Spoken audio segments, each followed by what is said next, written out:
En una temporada donde todo parecía escrito, el guión se rompió. El Real Madrid, el equipo más temido de Europa, fue humillado. El Bernabéu enmudeció. ¡Con el segundo gol! ¡Gol! Y desde ese silencio surgió algo aterrador.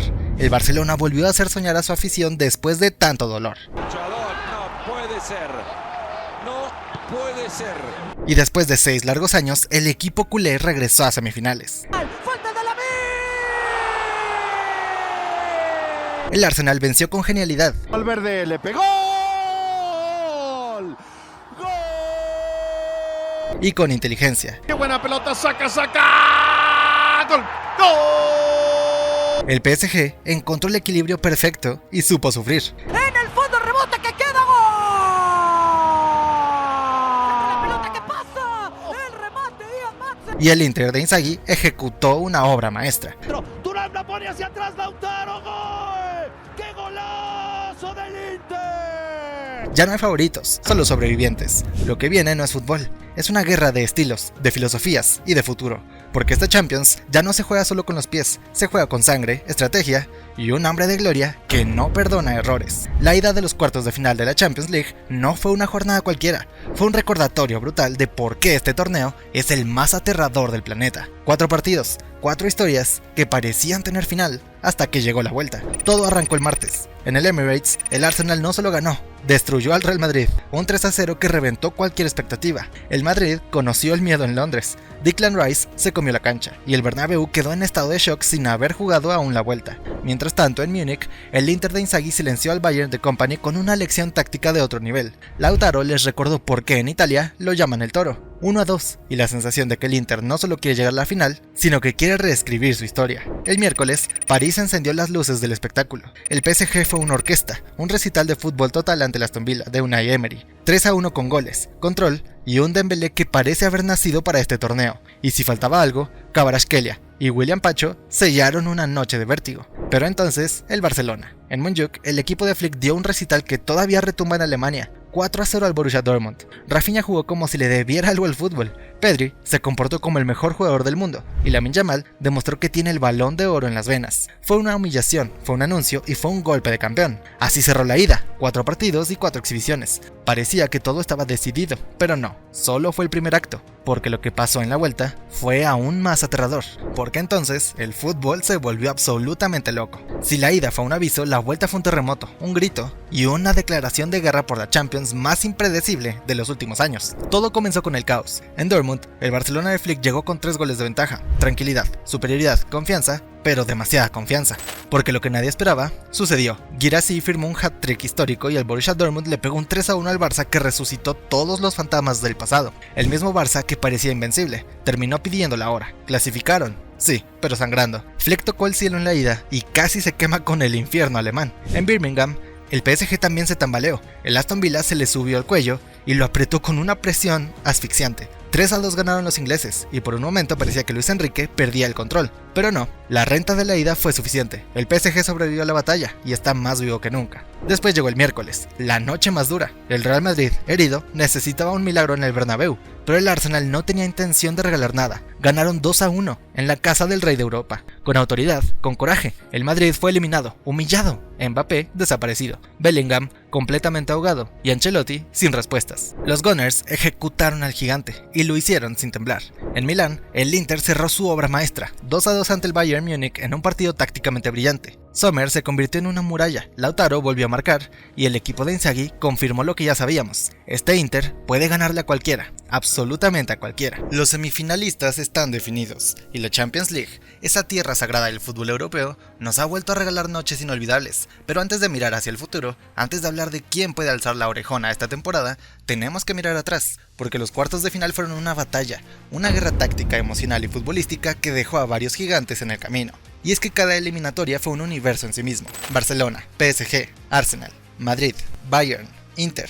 Cada equipo que en este momento está en las semifinales no solo ganó, cada uno de ellos evolucionó. Encontraron respuestas en los momentos clave, superaron adversidades y dejaron claro que están listos para lo que viene. Porque amigos míos, esta edición de la Liga de Campeones puede que sea una de las más épicas que se han visto en la historia del fútbol europeo. Pero antes, pasemos a analizar lo sucedido en la ida de los cuartos de final. Sí, fue un 4-0. Y sí, el marcador fue brutal. Pero lo más aterrador de este Barcelona no es la cantidad de goles, es cómo los consigue. Porque lo que vimos en Montjuic no fue solo una goleada, fue una ejecución táctica perfecta. Un aviso, un rugido que resonó en todo el continente. Desde el primer minuto Hansi Flick mostró sus cartas. No iba a especular y no iba a medir. Quería sentenciar y lo consiguió. El Barça salió como un huracán. Rafinha volvió a hacer ese puñal letal por la banda. Lamine Yamal desbordó con la misma naturalidad con la que respira. Y Lewandowski, bueno, hizo lo que sabía hacer, convertir cualquier ocasión en una pesadilla para los defensas. El Dortmund, noble y bien intencionado, trató de sobrevivir. Quiso responder con balón, intentó controlar la posesión, pero no pudo. Ahora, ¿cuáles fueron las claves tácticas de la victoria en este partido? Este resultado fue gracias a la ingeniería táctica de Hansi Flick, porque este 4-2-3-1 mutante tiene vida propia. No es rígido, no es predecible. El Barcelona ataca con una estructura asimétrica y mortal, en la que Rafinha y Yamal no solo desequilibran por talento individual, sino por cómo se posicionan en función del juego. El brasileño se cierra como media punta para invadir zonas interiores, mientras Balde fue un misil por la izquierda, estiró al máximo la banda. En cambio, Yamal fijó por la derecha, abrió el campo y obligó a su par a no moverse un centímetro, y desde ahí lanzaba sus conducciones diagonales imposibles de detener. Y en medio de ese caos ordenado, apareció Lewandowski, como eje central del huracán. No solo anotó 2 goles, fue ancla, faro y martillo. Fijó a los centrales alemanes, los obligó a retroceder o descoordinarse, y en cada movimiento generó un efecto dominó que Rafinha y Fermín aprovecharon como cuchillas entrando desde segunda línea. El resultado, espacios entre central y lateral, superioridades en banda y una constante sensación de peligro inminente. Pero si algo fue clave para el Barcelona en este partido fue su capacidad para dominar el mediocampo. En el corazón del dominio azulgrana estuvo Frenkie de Jong, Pedri y Fermín López, con una ocupación racional del espacio. Este trío logró imponer su ritmo y dictar el desarrollo del partido ante un Dortmund que no encontró respuestas. Frenkie actuó como el ancla del equipo, facilitando la salida desde atrás y neutralizando los intentos de presión alta del rival. Su precisión del 91% en los pases, junto a varios cambios de orientación, permitió al Barcelona mover al Dortmund y encontrar espacios con facilidad. Pedri, siempre entre líneas, fue el cerebro del juego ofensivo, conectando con los extremos y llevando la batuta del ritmo. Fermín, en cambio, aportó agresividad y profundidad con sus desmarques al espacio y rupturas desde segunda línea. El planteamiento de Kovac con un 4-5-1 mal sincronizado dejó demasiados huecos entre líneas. Cuando intentaron presionar, Lewandowski se descolgó para generar superioridad numérica, dejando a los interiores del Barça vía libre para desequilibrar. Gracias a esto, el Barcelona dominó con tranquilidad todo el partido para prácticamente asegurar su clasificación a semifinales, aunque la vuelta, que fue una cosa totalmente distinta, ya la analizaremos más adelante. El PSG es una máquina afinada y arrolladora. Frente al Aston Villa lo que vimos fue una exhibición de poder, táctica, presión e intensidad. Un 3-1 que no refleja el verdadero dominio del partido, porque los parisinos no dieron ni un respiro al conjunto inglés. Fue una tormenta perfecta. Desde el primer minuto el PSG se adueñó del campo, literalmente el 73% de la posesión, 28 remates, 19 posesiones largas de más de 45 segundos y una posición media completamente establecida en territorio rival. El equipo de Unai Emery no sabía por dónde venía el golpe, y cuando quiso reaccionar ya era demasiado tarde. Kvaratskhelia abrió la noche con un gol digno de una pintura. Recorte, pausa y disparo al ángulo. Magia pura. Pero no fue solo él. Desiré Doué, Nuno Méndez, Dembélé, Barcola, Joao Neves, todos parecían bailar en un mismo compás.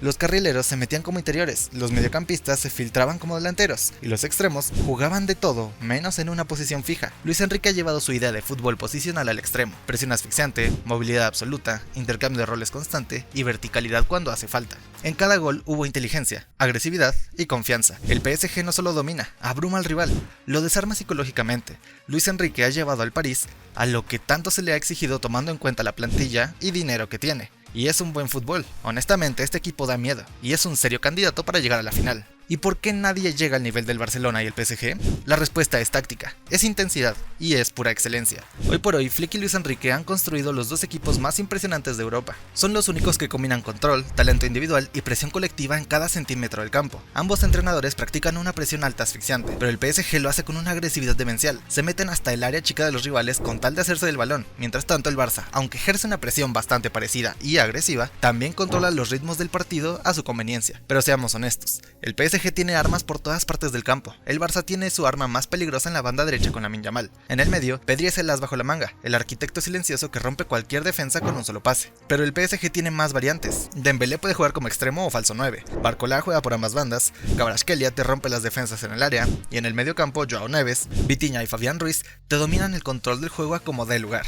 En cuanto a táctica y elementos, el PSG es una bestia, pero el Barça tiene un talento y hambre de títulos descomunal que hace mucho no se veía en Liga de Campeones. En el Emirates Stadium, el Arsenal ofreció una de las actuaciones más memorables en su historia, tras vencer 3-0 al Real Madrid en la ida de los cuartos de final. Este resultado no solo refleja la superioridad táctica y física de los Gunners, sino que también pone en evidencia las dificultades del conjunto merengue para contener a un equipo en plena forma. El primer gol llegó gracias a Declan Rice, quien ejecutó un tiro libre con una curva perfecta que superó la barrera y dejó sin opciones a Courtois. Minutos después, repitió la hazaña con otro golazo de tiro libre, esta vez colocando el balón en la escuadra, consolidando su papel como el protagonista del encuentro. El tercer gol fue obra de Mikel Merino, quien aprovechó una asistencia de Skelly para definir con precisión desde el borde del área. Tácticamente, el Arsenal dominó el encuentro con un 54% de posesión y una presión alta que asfixió al Real Madrid. La movilidad de los mediocampistas, especialmente de Rice y Partey, permitieron que Odegaard organizara el juego ofensivo, mientras que los extremos Saka y Martinelli desbordaron constantemente por las bandas, generando múltiples ocasiones de peligro. Los merengues, por su parte, mostraron una defensa vulnerable y una falta de cohesión en el mediocampo, pero en general no pudieron hacer absolutamente nada. Su jugador más destacado fue Courtois, que salvó el gol en 5 ocasiones, a pesar de recibir 3 goles. En el Allianz Arena, el Inter de Milán sorprendió al Bayern Múnich con una victoria por 2-1 en la ida. Desde el inicio, el Bayern intentó imponer su estilo de juego, utilizando un sistema que buscaba abrir espacios en la defensa del Inter. Los extremos, Sané y Olise, desempeñaron un papel crucial al abrir la cancha, mientras que los laterales, Stanisic y Laimer, se incorporaban por dentro para generar superioridades numéricas en el último tercio del campo. Esta estrategia permitió al Bayern crear oportunidades, registrando un porcentaje de goles esperados de 2.68, el más alto que cualquier equipo ha logrado en contra del Inter en esta temporada de la Champions. A pesar de las oportunidades generadas, los bávaros no lograron capitalizar sus ocasiones, y el Inter por su parte mostraron una defensa sólida y bien organizada, utilizando un bloque bajo que dificultó las incursiones del Bayern. En el minuto 38, Lautaro Martínez aprovechó una jugada colectiva para adelantar al Inter en el marcador. En la segunda mitad, los bávaros continuaron presionando y encontraron el empate hasta el 85 gracias a Müller. Sin embargo, la alegría fue efímera, ya que Fratesi anotó el gol de la victoria para el Inter al 88, tras una rápida transición ofensiva para poner fin a los 22 partidos invictos en casa por parte del Bayern Múnich. Fue un partido de fuego contra hielo, el ataque alemán contra la defensa italiana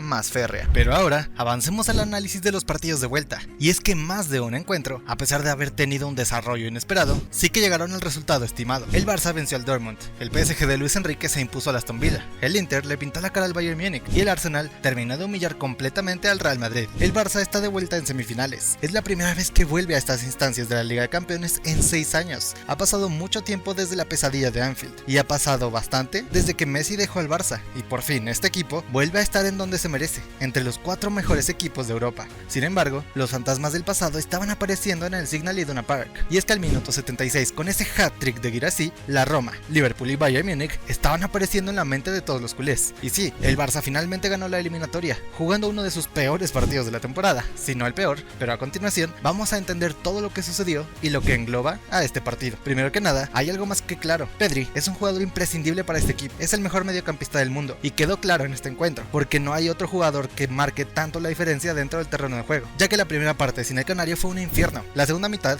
fue más estable para el Barça a pesar de haber recibido 2 goles más. Después hay que resaltar el gran avance a las semifinales del Barcelona. Como les dije, esto hace 6 años que no ocurre, y el equipo blaugrana ha vivido una senda interminable para llegar hasta aquí. En 6 años, el Barcelona ha sido eliminado de Europa League 2 veces, una por el Frankfurt, otra por el United, vio la derrota contra el Bayern Múnich 8-2, el PSG ha echado a los blaugranas de la competición en 2 ocasiones diferentes, y es por eso que a pesar de la derrota, hay que estar con la cabeza más en alto que nunca. Sin embargo, hay una lección que nos deja este encuentro, y es que Ronald Araujo no puede volver a ser titular esta temporada.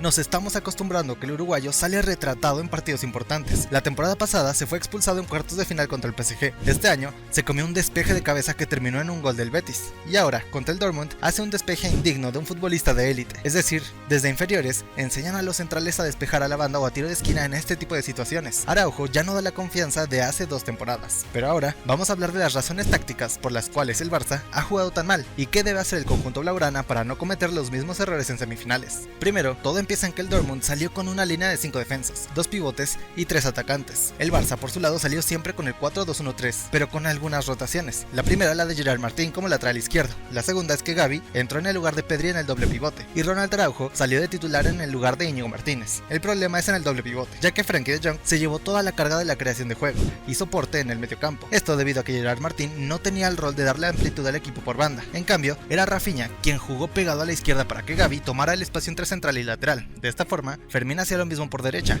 y Lamine daba amplitud a la otra banda mientras Lewandowski intentaba fijar a los centrales. Pero la línea de 5 que puso el Dortmund justamente permitió contrarrestar esos movimientos que atacan las líneas defensivas y generaban todo el tiempo una marca de 1 para 1. Y al quedar Frenkie de Jong como único pivote, los tres delanteros del Dortmund, Adeyemi, Guirassy y Bayer, junto a los carrileros Jan Couto y Svensson, colapsaban el bloque bajo del Barcelona y terminaron separando completamente al equipo blaugrana. Entonces, como no estaba Pedri para acompañar a Frenkie de Jong en la creación de juego, todo recayó en el neerlandés. De hecho, cuando Pedri entró al minuto 58, sí que cambió el control de juego del Barça, pero ya era demasiado tarde, pues el Dortmund ya había colapsado al Barcelona con ataques constantes por todas las líneas, por bandas, por dentro, centrando balones. Es así como terminó llegando el error de Ronald Araujo en el tercer gol del Dortmund. Que ojo, que el uruguayo en general fue el eslabón más débil de la escuadra de Flick, y es que se nota que le cuesta salir con balón, no tiene la creatividad ni la visión para mandar pases hacia adelante. Es un defensa que te ayuda más en las transiciones rápidas para detener a los rivales, no tanto para la construcción de juego. En cambio, Íñigo tiene un perfil más técnico que le permitió conectar con Cubarsí y no dejar al canterano de 17 años como la única opción para salir jugando desde los centrales. Pero en fin, a pesar de que el Barça perdió el partido, no salió eliminado de la Champions League, está en las semifinales y eso es digno de celebrar. En otro encuentro parecía que el Inter podía sufrir la vuelta en casa, pero la realidad es que el Inter de Milán de Inzaghi es el equipo menos goleado de la Champions League esta temporada. Solo han recibido 5 goles en contra tomando en cuenta los 2 tantos del partido de vuelta contra los bávaros. Y no hay ninguna duda, este equipo ha revolucionado por completo el gen futbolístico italiano. Todo es gracias a Inzaghi, que ha dotado a esta plantilla de un orden defensivo inquebrantable, con una capacidad ofensiva pocas veces vista en la Serie A.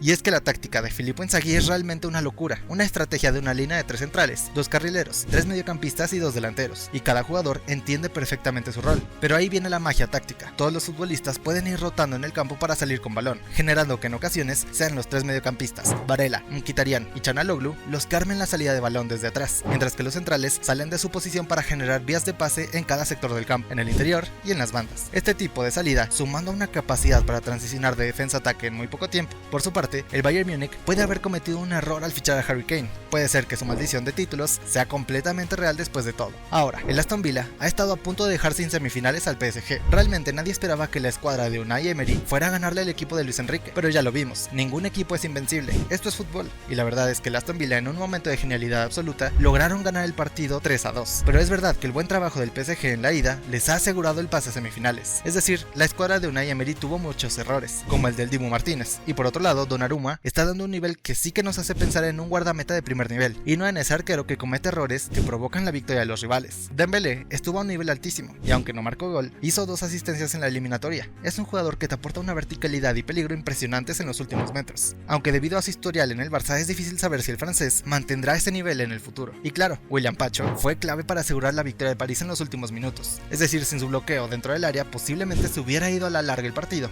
y con los de Unai Emery inspirados, quizás el PSG no habría pasado a semifinales, pero en fin, perdieron el partido, pero aseguraron el pase a la siguiente eliminatoria. Y bueno, en la vuelta en el Bernabéu pasó lo que todos esperábamos, una victoria contundente de los Gunners. Honestamente no sé quién esperaba que los merengues le fueran a dar la vuelta a la eliminatoria, pero esto es por una simple razón, y es que el Real Madrid, con Ancelotti al mando, simplemente no funciona. Una de las razones por las que la remontada fue totalmente imposible es debido a que los merengues se dedicaron a meter centros al área durante todo el encuentro. Cuando esto, tomando en cuenta que no tienen a un delantero de área que se caracterice por tener cualidades aéreas, pues sencillamente nunca iba a funcionar. El Madrid tomó la iniciativa de jugar con balón, y eso creo que fue correcto. Empezaron como un vendaval intentando hacer daño a la escuadra de Arteta, pero con la estrategia equivocada. Es decir, tienen futbolistas para generar desequilibrio en ambas bandas. Tienen a delanteros que te tiran desmarques rápidos en espacios reducidos como son Mbappé y Endrick. Cuentan con futbolistas capaces de manejar el medio campo con balón, así como protegerlo, como son Tchouaméni, Valverde y Luka Modric. Ancelotti, en lugar de intentar volcar el juego del Madrid por dentro y dar amplitud por las bandas con Vinicius y Rodrigo, pues la estrategia fue lanzar pelotazos al área. Y por su parte, Mikel Arteta, que es totalmente un aprendiz de Pep Guardiola, implementó una estrategia clara: darle el balón al Madrid,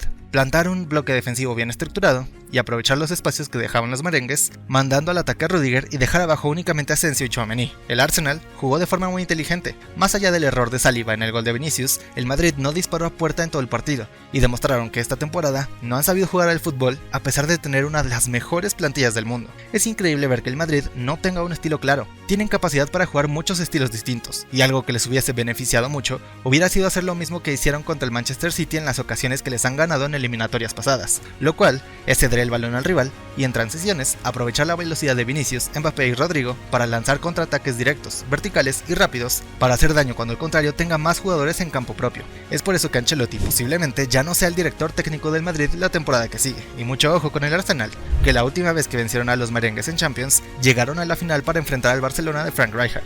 Lo que nos lleva al último punto. ¿Qué se viene en las semifinales? Hay muchos datos curiosos como el de los Gunners. Por ejemplo, la última vez que el Inter llegó a la final de la Orejona venció al Barcelona en semifinales con aquella mítica celebración de Mourinho en el Camp Nou. El Inter es la kriptonita del Barcelona en los últimos años. Es un rival que se te encierra y lanza ataques rápidos en segundos. Y eso para la escuadra de Flick, que acostumbra a jugar con la mayor parte del equipo en campo rival, puede ser muy peligroso. Por otro lado, la última vez que el Barça llegó a la final de Champions, goleó en semifinales al Bayern Múnich 3-0 en la ida y perdió la vuelta 3-2 y terminó ganando la final contra la Juventus. En 2009, en cuartos de final, el Barça goleó 4-0 al Bayern en la ida, se empató 1-1 en la vuelta, y en 2006 en la final se enfrentó al Arsenal imparable de Henry. Por un lado, hay dos equipos que nunca han sido campeones de Champions. El Arsenal y el PSG buscan la primera orejona. Por el otro, dos equipos que han salido de crisis impensables y que quieren volver al mapa de los mejores del mundo. El pronóstico pinta muy complicado para el Barcelona. El Inter es el último demonio que falta por exorcizar. Pero amigos míos, el triplete para el Barça es más posible que nunca. Enfrentará a un Real Madrid en la final de la Copa del Rey en medio de una crisis nunca antes vista. La Liga la tiene prácticamente ganada si no comete errores en sus últimos partidos. Y hoy solo quedan 3 partidos para levantar la Champions. Son 3 encuentros para ganar la sexta orejona en la historia del Barça. Si todo sale bien, quedan 10 partidos para que el equipo blaugrana cierre una temporada histórica, porque sería la primera campaña sin Messi en que se gana un triplete. La primera sin el mejor de la historia en la que el Barça juega un fútbol espectacular, dominante, goleador e imparable. Y sí, el Inter está en el camino, pero es momento de tomar venganza, de exorcizar a ese demonio italiano que alguna vez echó al Barcelona de semifinales en el Camp Nou, y así poder ganar un triplete, que solo el Barça merece esta temporada.